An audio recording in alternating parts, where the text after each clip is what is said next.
Hey there, and welcome to my lazy review of this new film called Smile. And it's October and it's horror season, so get used to this kind of stuff. And, for me, usually I ignore horror films because I'm to the point in my life where nothing scares me anymore. And honestly, after spending a year living with my kid's mother, well, I know true terror. But yeah, let's start this off with some good old, yeah, Smirnoff, Red, White, and Berry. And, oh yeah. Okay, and I got some Skittles and put it in a powered thing, but yeah, Skittles is great for you. It doesn't cause cancer. That's not funny. But I missed this over the weekend because I got busy and stuff. And like I said, usually horror films, I'm not in a rush to see them because it's whatever. But I was seeing a lot of different YouTube videos and people highly recommending Smile. So you know what? It was a Tuesday. It's Regal. Movies are half off. I take my 15-year-old and let's go check out Smile. And what's it about? It's about a lot of smiling. Duh! Enjoy the intro and let's start this off with some Smirnoff Orange and a movie about smiling horror creatures.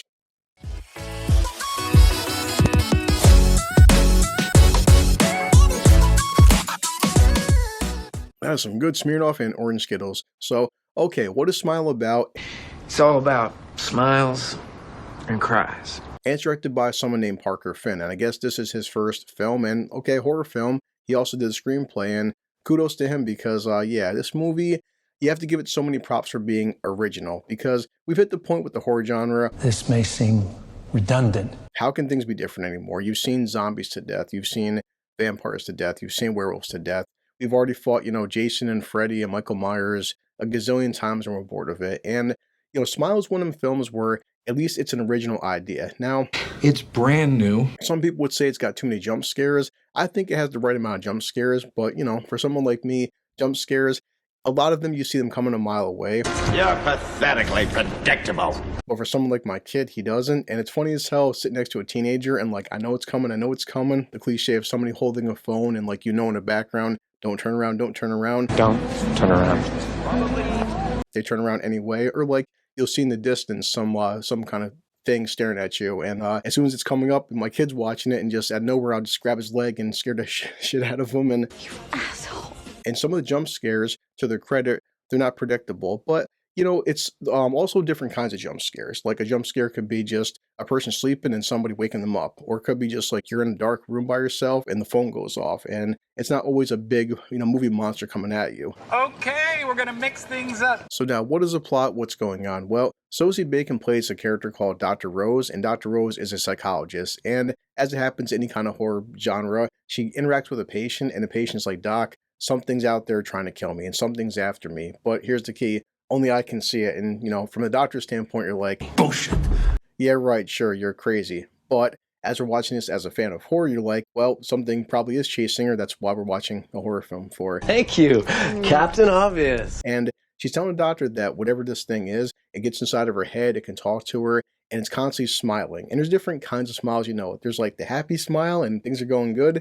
And there's that evil, malicious kind of smile where something's staring at you and it's the evil, Joker kind of smile. And that's what she's telling the doctor is that this thing smiles at me and it can shapeshift in a sense. It can take the form of loved ones or friends or just random people. And it's not harming me directly, but whenever it's around me, bad things keep happening. And lately it told me this is the day I'm going to die. And doctor's like, okay, sure lady, whatever, you're nuts. You're insane. After the conversation, out of nowhere, the patient starts freaking out. She looks up, and of course, she can see something, but we can't, and the doctor can't. As the doctor turns around, the patient's looking at her, and she's smiling, that really weird, no blinking, just blank kind of smile expression, and she winds up killing herself in front of the doctor. So the doctor's like, okay, it's freaky, but part of my profession. Now, what follows is, well, everything that this patient was talking about starts happening to the doctor, and it's a very interesting take because it comes down to, well, is there something actually chasing this doctor, or is it all inside of her head? Because people around her, whether it's her husband, whether it's coworkers, whether it's family members, nobody can see what she's seeing. And you're telling yourself that, damn, is this really going on? Or just is she thinking about what's going on? And that's the part of the unraveling of the mystery. And I don't want to ruin too much for people because, as people would say, if you like something, you don't want to spoil it. If you hate something, you'll spoil it all day. So I'm trying to avoid spoilers and be very careful about what I say. And to say the least, it's something, as I said, very original. Original. For the most part, I'd say 95% psychological thriller. And that's not always a bad thing. Good. That's a good thing. Oftentimes, what happens with these psychological thrillers is it can be more terrifying, only in the sense that if you have like a xenomorph or like a predator or like a Jason or Michael Myers, as scary as they can be, they're tangible, you know? You can run from them, interact with them, even grab a gun or something and shoot at them.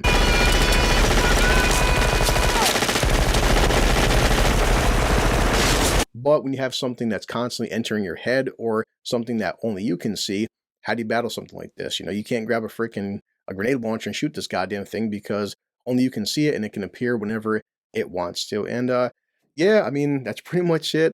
I would highly recommend this for people just in terms of its originality. The acting is okay. I mean, say Sosie Bacon, she's in like 99.9% of it. A couple shots there isn't her in it. The side characters, yeah, if you ever watch The Boys, the guy who plays A-Train, he plays her husband. He's decent. You know, Cal Penn's in it for like a few minutes here and there. It kind of feels like all the side characters, they're just there to like move the plot along and stuff. And it's still, you know, it comes down to being her story, which, you know, isn't a bad thing. And yeah, I just don't want to tear apart and spoil you for you guys what's going on or what's happening with her. And maybe possibly she's not the only person that this has happened to. So would I like to see more of this genre? Would I like to see more of this world? Possibly, because, and you know, not to spoil things, but when it comes to any kind of horror film, Possible, very possible. they always leave it open for possibly a part 2 or more, like, you know, films in this direction. And you know, credit to this director, this guy Parker. If this is his first, you know, directorial debut, then damn, this guy's got a future, and I would damn sure want to see more of what he's capable of. And yeah.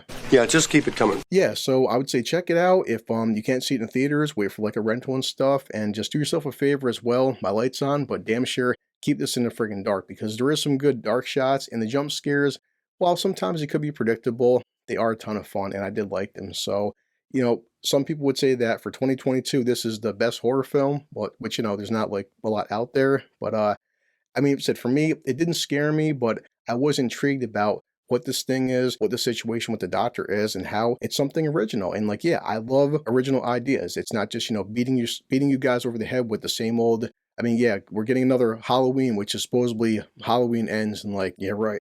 I don't believe you. So yeah, smile. I walked out smiling because it did scare the shit out of my 15-year-old, but not in a bad way, not in like this evil, malicious way. I smiled because yet another situation of something I didn't expect, I wasn't looking forward to, I didn't think I'd like it.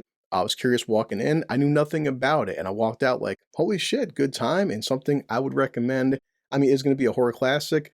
Probably not, but damn sure something that's worth watching again and checking out for yourself. So yeah, go smile and check out this movie. So as always, guys, one time I'm going to finish my Smirnoff and Skittles Kool-Aid, which I do recommend. It's pretty friggin' delicious. So let me pull out Bender, finish this, get to some editing, and you know the spiel. So ready? This calls for a drink. Some good old Kool-Aid and Smirnoff, and I'm heading back to work.